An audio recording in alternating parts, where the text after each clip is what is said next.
Let's fucking go. What's up, good people? It's your boys, the Beards of War, back again. You got myself, Thick Nick Fury, FBR for President Fat Broker Rambo. We've got Scorch Earth behind the scenes with Hey Hey Captain Jack.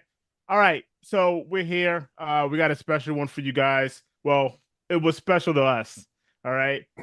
We're gonna do Nobody 2. Um, Nobody, the original, was our initial push for the show. Again, we had high hopes for this movie, man. We really wanted it to be good. They got aspects of it right in that they got the cast back, and I would say that's about all they got right. You introduce a cultural icon, for no payoff. So it's basically like Mummy 3. I want you to think Mummy 3 and Beverly Hills Cop 3 and how disappointing those were, and then we'll go talk about Nobody 2. But it's basically John Wick meets the Griswolds. But to dig a little deeper, I'm gonna pass it over to my boy Rambo. Rambo, tell him what's up. Mm. Just a moment. I don't blame Sorry, you. watch the taste out of my mouth. Uh, All right, so nobody won. Bob Odenkirk, man, came out of left field during COVID. If you guys didn't check it out, phenomenal film, man. Basically, like all the great aspects of like Taken and John Wick smashed together into a guy that nobody ever suspected of being anything special, and turned out he was quite special. Fantastic film, man. This ain't it. So this is Nobody Two. And if you take like, a John Wick style movie and smash it together with like National Lampoon's Vacation, uh, the recipe should be there for a solid flick. And they fucked the recipe up, man. That's all I can say. Our yeah, our main man Jack said I had 7 seconds according to YouTube's rules for to not curse. So now I'm now it's fair game. So fuck it, yeah. man. Man, this film was epically disappointing in all the wrong ways. Um, so we kick right back into it, man. It goes full fledged action. It sets up the stage. He's in cuffs, beaten down. There's a dog next to him, and so this movie is nothing but a regurgitation of everything that made the first film like kind of like special and unique and different from everything else, and just kind of like beat those processes into the fucking ground, man. It was a letdown. So basically, he's the barber from the first film, the guy he goes to for like not mentorship, but to give him like the ins and outs of what's going on in the community since he left. Basically bought his debt from the Russians after the end of the first one, so he's kind of working it off slowly but surely, and he's hemorrhaging his family life to meet the accommodations of his new boss. Um, Anyways, he convinces his wife that they're going to take a vacation to a place that him and his brother and his dad went to one time as kids. And it's this knockoff of like, what is it? Dominion Kingdom down south of Virginia, Six Flags, Uh, Busch Gardens, every dilapidated 1970s cool theme park that is still alive in 2025. And it mhm. shows too, man. Like this is desperately sad shit. Um, Goes to the park. His kids get involved with like the local group of like riffraff, and shit goes south. And he comes in after a security guard, smacks his daughter around. And he's like, "Oh, I forgot my phone." You guys saw the trailer. He goes back and fucks everybody up, gets thrown in jail. This time his son gets thrown in jail with him because his son is now kind of globbing onto dad's. I don't know, man. Way of doing it. I know it's a rough one, man. It really And is. Rambo, you're doing your best, and there's really not a whole lot that we can do to kind of save the storyline even. Fair.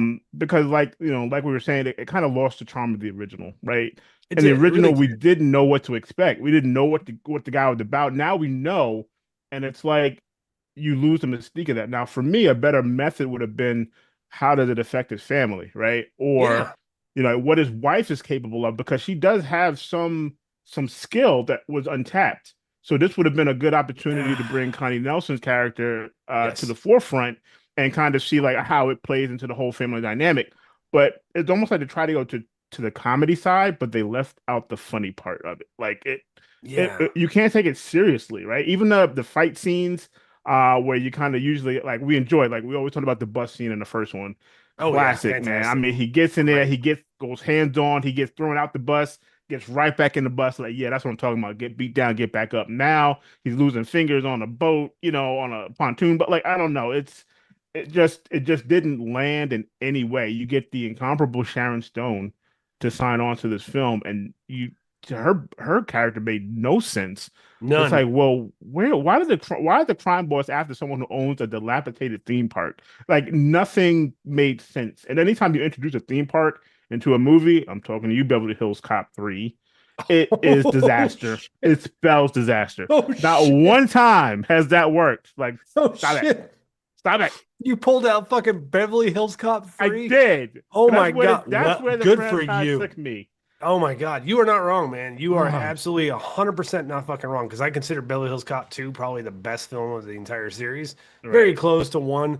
I thought 2 did a better job of pushing the action to a higher level, and that's kind of why I really appreciate it. And plus, Judge Reinhold and Taggart were all on the same team with Axel Foley, and it was great, man. Like Right. that. And then 3 came along and then fucked that all up. So, Thank and you. then And it's like, why? four, four, everybody already forgot 4 actually exists. Just kind of like Happy Gilmore 2s, everyone's gonna forget that movie exists. Um, yeah, man. Okay, Down and Dirty. The CGI was terrible. Completely cheap. And looking at you, Godzilla -1, because anytime I see shitty CGI, I think back to that movie and what they were able to do with $15 million, and it just pisses me off. Um, Part two, Sharon Stone, man, 100% agree with you. Like her character might have been interesting had you given her more time to develop and like actually understanding the villain. But no, she's a cliche. She's got her 2 cliche like female bodyguards. They're the best of the best, the best with honors.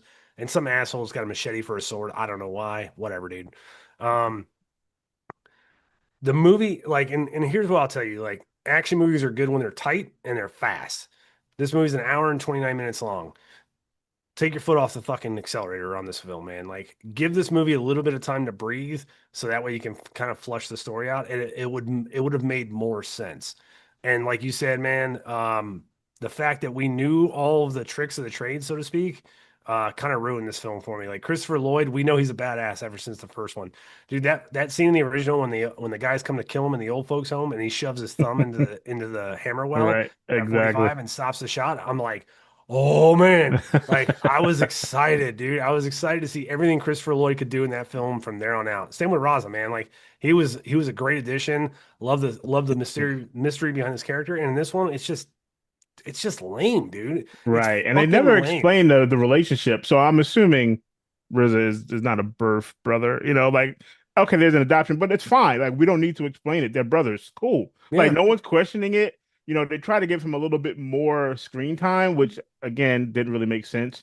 The whole scene with the wife, she gets because she finally gets involved and she pulled a tranquilizer gun off the wall, and that was her Uh, uh, contribution. of of the family cabin. Like it's Right. not just like she stumbled upon a trank gun.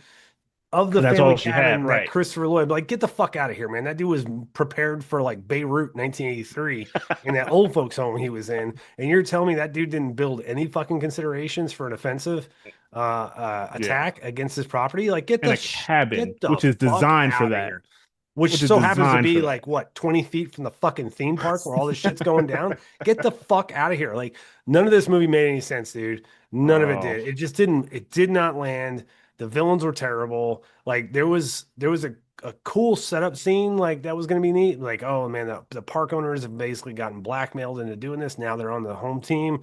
Cool, we're gonna defend this place like it's fucking Home Alone. Except it's not, man. You get like 20 assholes that are all in baklavas and all of a sudden fucking they're just dying a dozen, man. And the CGI is just garbage. It's fucking garbage. It kills me. The fight mm. sequences sucked. Yeah, the same choreographer. He's the asshole with the machete, and he also Yeah, trained Daniel Bob Bernhardt, Odenkirk. yeah, from John Yeah, Wick. like Yeah, yeah. he was one of the bus guys in the first movie. If you guys pay attention, he's also one of the henchmen in John Wick 1. It just didn't land, man. Like I wanted this movie to be over with, and by the time it got to the Sharon Stone final scene, you're just like, I don't care, dude. Just fucking kill her. Right. Just like they took so many different mashups of movies that worked that actually took the time to lay that groundwork. Like True Lies. True Lies is a great example Mm. of this kind of tone where like, Hmm. oh, I'm gonna get the daughter involved. Oh, I'm gonna get the wife involved. And now they're gonna be part of this story moving forward. That movie's like 2.5 fucking hours long. So it has Right. time to build those instances. In this one, they're just like, oh, fuck it, man. What ends up happening at the end of it? We do a send off to a much shittier song than Nina Simone, and the wife is now being held, waiting for the mystery phone call to release them both at the black side at the end of the film. And I'm just like, I don't care. Don't make a second one, please, please, please Yeah. don't make a And don't True make a sequel. Lies is how you make a comedy action film. Yes, Like Except that's the blueprint. Like they don't have Tom Arnold in this film. right. And you don't take it seriously, but you take it serious enough, right? There's enough good action where you take the action sequences Yeah. seriously, but the funny part of it is what makes it more endearing, right? So and like with Arnold being like the straight man, so to speak, and having like Tom Arnold to kind of play off of, perfect. Yes. Like that's 100%. what you need, chemistry. You need the straight man and you need the goofball. And Yep. this one, like, who's the goofball? Because you're supposed to take them all seriously. So Christopher Lloyd, yeah, we love Grandpa, but they didn't have the interaction to make him the comic relief. You know what I mean? So it's kind of like an offshoot character, even though he's important to the story. It was not like a buddy cop thing where it's him and his Yeah. son going at it. It's just like, oh, here's Grandpa showing up every now and then with some bags of groceries. You know what I mean? So it was just it lost all, like I said, all the charm of the first one. Like I said, you got the characters back. That's number one. Number two, you got your cultural icon in there. Cool. Think Mummy 3. Oh yeah, let's use Jet Li in the worst Mummy remake ever. Like it just no. Like there's ways to do this, guys. Again, we don't really like to bash movie, but because this was our original, we have to go. Like we had to go in on this one because we were anticipating this movie. I had some reservations, from the preview. I'm like, theme park. Like every time I see a theme park, man, I'm like, oh no. Oh, here we go. Here comes all the corny roller coasters as weapon type things, and it works with Zombieland. Okay, that's about the only time a theme park thing kind of works with a movie. And Zombieland is one of those fantastic movies that you love it. But I yeah, will. I will nobody's too say missed. if I'm thinking about this from a Home Alone perspective, the scene where he jumps down the water slide though, and then halfway down he activates it, like the Right, the dude spikes. that the henchman follows him, the henchman follows him down the water slide, and he hits like this punji pit fucking activation, like fucking I don't know, man, the Batcave kind of defenses, and the dude gets impaled. Like that's probably the only scene where I laughed in this movie because I was just like, oh, of course. You know what, man, henchman, you deserve to die because that's some dumb shit right there. Just Right. climb back down the ladder, man, and just ambush him in the water where he's gonna be vulnerable. But no, we Uh, don't do that stupid shit. Yeah, man, I don't have anything else to say. I don't want to break this film any longer. It was an epic letdown. Nobody one is just going to be the bookend for me. I'm not going to pretend there's a sequel anymore because right. Yeah. This one terrible. just didn't exist for me. This is like Die Um, Hard 5. oh, Die And Hardest. and and yeah, if you didn't know that, there is a Die Hard 5. And they call it Die Hard. But no, what is it? Was it called? Die It's Hard. that's a good day to die hard. It's the one where his kid's a CIA operative and he goes over to Russia and Okay. ending is them duking it out in Chernobyl or some shit like that. It was pretty terrible. Okay. Yeah. Yeah. I watched This it was once. Not good. yeah, I don't see how to do a nobody three. Yeah. Like I said, it's just one of those. All right, maybe they just drove the back the Brinks truck up, and everybody's like, "Oh, I'll do it." And I think it was a $25 million budget, so I'm not really sure. But it's already streaming, I think, right? Like you can already rent or Yeah, buy it. you can rent So it if or that buy it tells you digitally. anything, Yeah. yeah, I checked Box Office Mojo this morning, and it's made a total of $20 million since release. So yeah, it's going ouch. nowhere fast. I Yeah, highly doubt that they're gonna make a sequel to this because it's obviously dead in the water. And Archibald, I agree. Rambo has a badass beard, bro. thanks, Like, man. I've been trying, but I know where he's trimmed that. Like, that's not in its full glory. Like, you just trim that thing down, man. That This thing is is true. badass. This is true. Yeah, yeah, it's got a life of its own. Working on the mustache now, getting a little straight and going There for you the go. strong Sam Yeah, Elliott. All right, my boy Jesus. Yeah, man. Hey, I agree with you. Die Hard with a Vengeance is the superior film. I don't necessarily agree with you. I still like Live Free or Die Hard on one condition. You have to watch the unrated cut because the rated version was PG-13 when that came out. And if John McClane doesn't echo the words "Yippee-ki-yay, motherfucker," that movie never happened. So if you watch the unrated cut, he actually gets the line off. Still a fantastic film, and it's going to springboard nicely into my recommendation of the week because the villain in that is Timothy Oliphant, and since my recommendation has to deal with him, uh, if you're ready for it, man, I'm gonna go all in on go recommendations ahead, this week. bro. All right, Hit we're him gonna with it. talk. Let's talk something good. All right, Alien Earth, man, it's on Hulu right now. Episode 5, I believe, drops tonight. And if you guys are involved in anything Alien or Predator related, if you guys aren't reading the tea leaves, Alien and Predator franchises are about to merge again, and we're gonna get a Alien versus Predator movie told accurately based on the comic books. That's my opinion. I think they're laying the groundwork for it. I think we're going to see a lot more xenomorphs in I'm sorry, Predator Badlands. It comes out on November 7th, I believe. So, anyways, Alien Earth, starring Timothy Olyphant, takes place 2 years before the original 1979 Alien with Sigourney Weaver came out, and it's all about the five mega corporations that have control of the Earth, right? And they're all about gaining dominance over the next tech that's emerging, so on and so forth. I don't want to give away too much of it. Basically, one of the rivals of Weyland Yutani crashes. They crash one of their own research vessels that has a xenomorph and a couple of other critters on board into a competitor's like city. Right, this corporation owns the city, and what ends up happening is it's a money grab. The current billionaire trillionaire guy, he wants to capture the specimens. Weyland Yutani's trying to recover the specimens, and it's a giant like political thriller of sorts. Like you're seeing these two corporations fight for dominance and the lengths they'll go to make sure they recover their assets. A lot of gutsy creative choices that I respect the hell out of them for making. If you guys don't know the history of the Alien universe, Weyland Yutani is basically the mega corporation that runs everything. Most of the ships that have been involved in the discovery of like LV 426 from Aliens and the Nostromo, those are all Weyland Yutani corporations, ships and colonies. Those folks are some cold-blooded motherfuckers, man. And if you haven't seen Aliens, you'll understand why. But this series is really well done, man. And it's very interesting to see like some of the characters and some of the choices they make and how they write these characters. It's just really gutsy, and I love it. But knowing the history of it, you know there's a giant cover up that's going to occur at some point in the series. I'm not sure if this is a one season series or if they're going to do multiple seasons. But right now, we're obviously going towards a Weyland Yutani like cover up because no one knows the xenomorph exists at this point, and no one knew on Ripley's ship, at least at this point that we know of.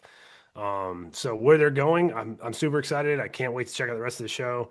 And I will tell you one thing: you'll never look at an octopus the same way after you watch this series because the xenomorph is no longer the scariest fucking creature in the alien universe. This little fucking eyeball with like eyeballs all around it and octopus legs, dude, that shit is terrifying.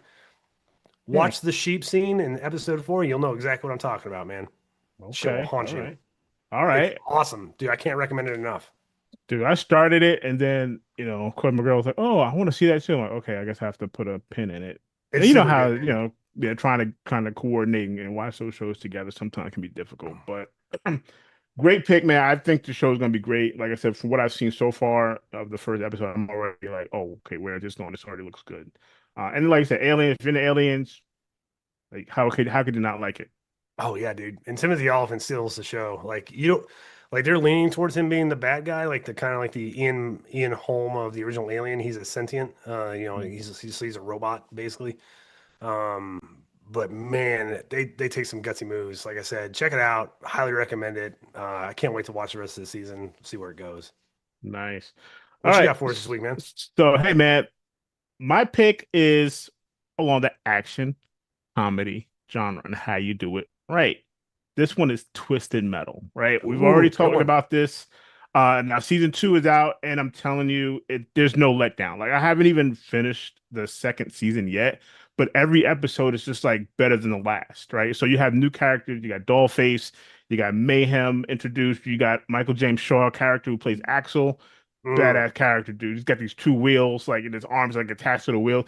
yeah. Hilarious, and it's so funny. Like the jokes land, the action sequences are phenomenal. The car scenes is just a lot of fun. I've never played the game. Full, full transparency. I've never played the game Twisted Metal. This makes me want to go play the game to see, okay, like what am I missing? Like what little Easter eggs am I missing that oh, okay, I know what that is, or I know what this vehicle represents, or whatever. It's like, so I don't know all of the details of it, but just watching it from a strictly entertainment standpoint, it's a lot of fun. It really is. I think Anthony Mackie does a fantastic job, dude. He really is good in this show. Um, Stephanie Beatriz, who plays Quiet, I love her character. I love the way they play off each other.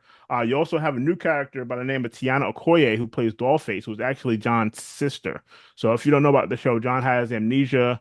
He gets reunited with his sister. So now the whole thing is about racing, performing in a tournament in order to be granted a wish. So all these racers from across the entire, country are involved in this tournament to include sweet tooths and all that stuff. If you win the tournament, your wish comes true. So Quiet's wish is so all the walls to come down, and everyone kind of be reunited. No more, separation of uh, classes kind of thing. And just watching these characters come in, these new characters, it's just a lot of fun, man. A lot of back and forth action. Michael James Shaw, who plays Axel, who also played Mercer from Walking Dead, if you remember.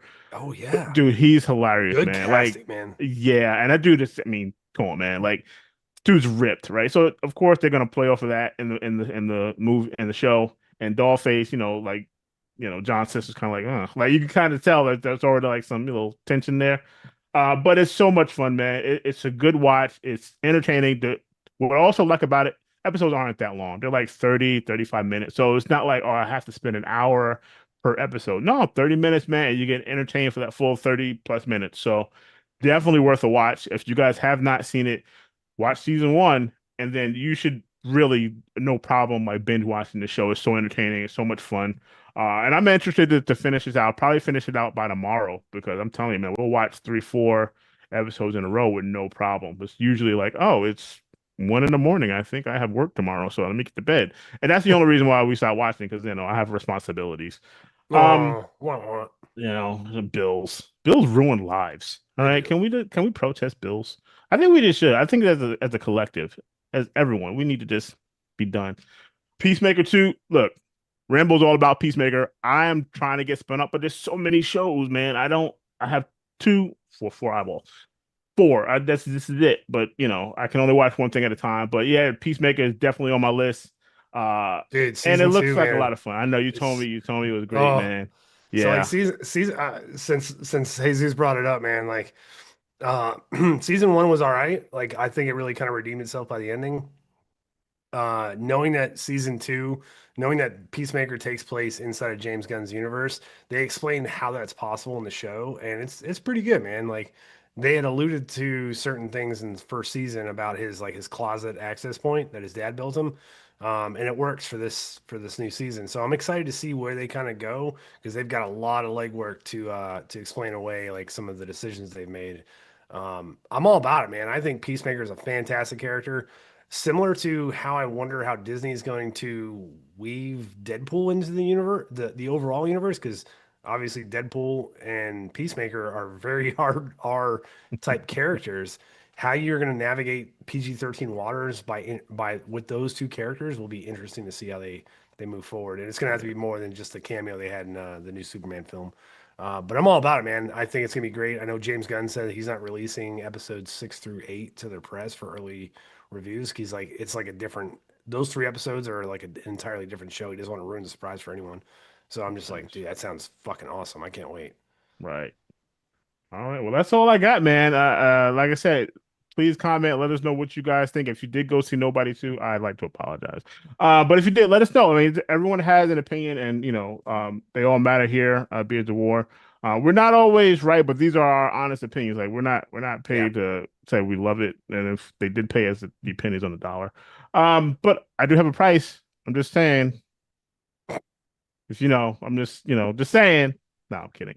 But yeah, we enjoyed doing this, man. So I'm glad you guys joined us. Hopefully you'll come back again for our next review. I'm not sure what that will be, but hopefully it'll be better than Nobody 2. But for yeah. that, Honestly, man, I think right now there's not a whole lot coming out, so we're gonna have to either dig out some classics or find something that's streaming for us to all kind of agree on. You guys got recommendations though, man? Throw them in the comments. Let us know what we think. We review all of our comments, so we try to get back to you guys as frequently as possible. But we all have jobs and lives and kids and wives, and hey man, this is just the world we're in. Um, but yeah, let us know if you guys are checking out something that's really cool and you guys think it'd be interesting for us to review. Then yeah, put it in the comments and give us a shout out and let us know. Aside from that, I know that we're doing the long walk. That comes out yes, on the 12th of September, I believe. So we already got tickets for the 13th. We're gonna go check it out. I read the book way back when. Huge fan of Stephen King's work as Richard Bachman between that and Running Man. Can't wait to see both. I got a feeling it's gonna be his year, man. So I'm hoping Long Walk is legit because that book is amazing. yeah, cool, awesome. All right, man. Well, I guess that's it. So for you guys, thanks for joining us. Thick Nick Fury out here. Fat Broken Rambo out here, guys. Be good to each other.